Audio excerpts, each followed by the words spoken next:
তারা শান্তমতে আবার শান্তিতে আবার তাদের রাজত্ব চালাতে পারে। তারা চেষ্টার ত্রুটি করবে না।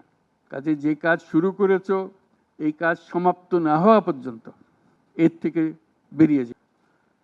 অন্তত মাসে একটা করে চিঠি লিখো আমাদের কাছে, শুধু স্মরণ করিয়ে দেওয়ার জন্য এটা বাকি রয়ে গেল যে স্বপ্নের জন্য যারা প্রাণ দিয়েছে সে স্বপ্নকে আমরা বাস্তবায়ন করবই।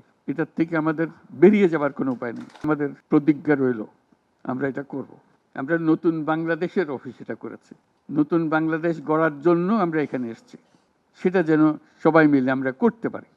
দেয়ালের যে লেখাগুলো যখনই দেখি অবাক লাগে, এত কথা কিভাবে এদের মনে আসলো।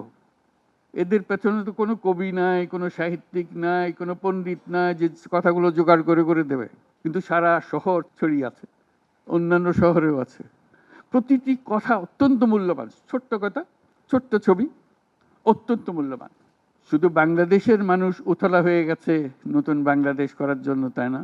আমাদের যত বাংলাদেশি সারা দুনিয়া জুড়ে আছে, তোমরা একটু আগে বলেছো তাদের কথা, তারা সবাই বলছে যে আমরা আসতে চাই, আমরা এই নতুন স্বপ্ন বাস্তবায়নে শরিক হতে চাই। কাজে তারা, তোমরা যে ঢেউ উঠিয়েছ শুধু এখানকার মনে না, সারা দুনিয়ার বাংলাদেশিদের মনে এই ঢেউ উঠিয়েছ, তারাও যোগ দিতে চায়। যারা বাংলাদেশি নয়, অন্যান্য দেশের তরুণরা, তারা বলছে আমরাও দেখতে চাই, কারণ আমাদের দেশেও এরকম দরকার।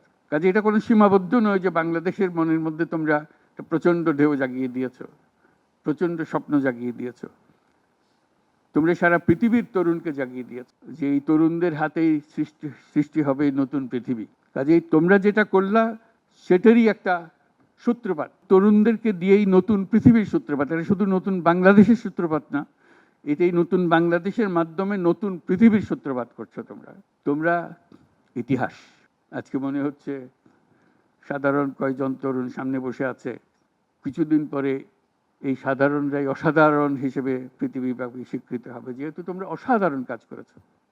সেই কাজে যেন বিরতি না আসে, এটাই হলো আমাদের প্রতিজ্ঞা, যে আমরা যেন করতে পারি।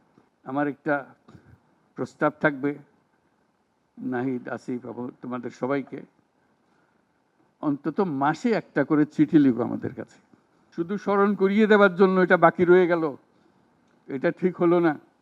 কারণ আমরা হয়তো অনেক সময় মাথার থেকে ছুটে যাবে, যেহেতু তোমরা যেভাবে দেখে এসছো আমরা সেভাবে দেখতে জানি না।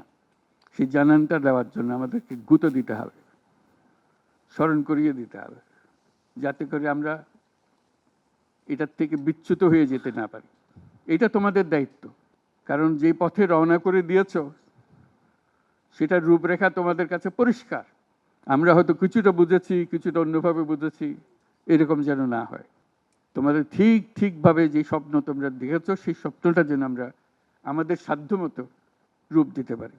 বহু লোক বসে আছে যারা এই দুঃস্বপ্ন থেকে আমরা জেগে ওঠার কারণে তারা দিশেহারা হয়ে গেছে। একদিন চুপচাপ শুয়ে শুয়ে দুঃস্বপ্নের মধ্যে এরা ছিল, দুঃস্বপ্ন দেখছিল, আমরা শান্ত আনন্দ সহকারে লুটপাট করে যাচ্ছিলাম, হঠাৎ করে গোলমাল হয়ে গেল। তারা কি চুপচাপ বসে থাকবে? মোটেই না। খুব চেষ্টা করবে আবার তোমাদেরকে দুঃস্বপ্নের মধ্যে যাতে ঢুকিয়ে দেওয়া যায়, তারা শান্তমতে আবার শান্তিতে আবার তাদের রাজত্ব চালাতে পারে। তারা চেষ্টার ত্রুটি করবে না। কাজে যে কাজ শুরু করেছো এই কাজ সমাপ্ত না হওয়া পর্যন্ত এর থেকে বেরিয়ে যেও না।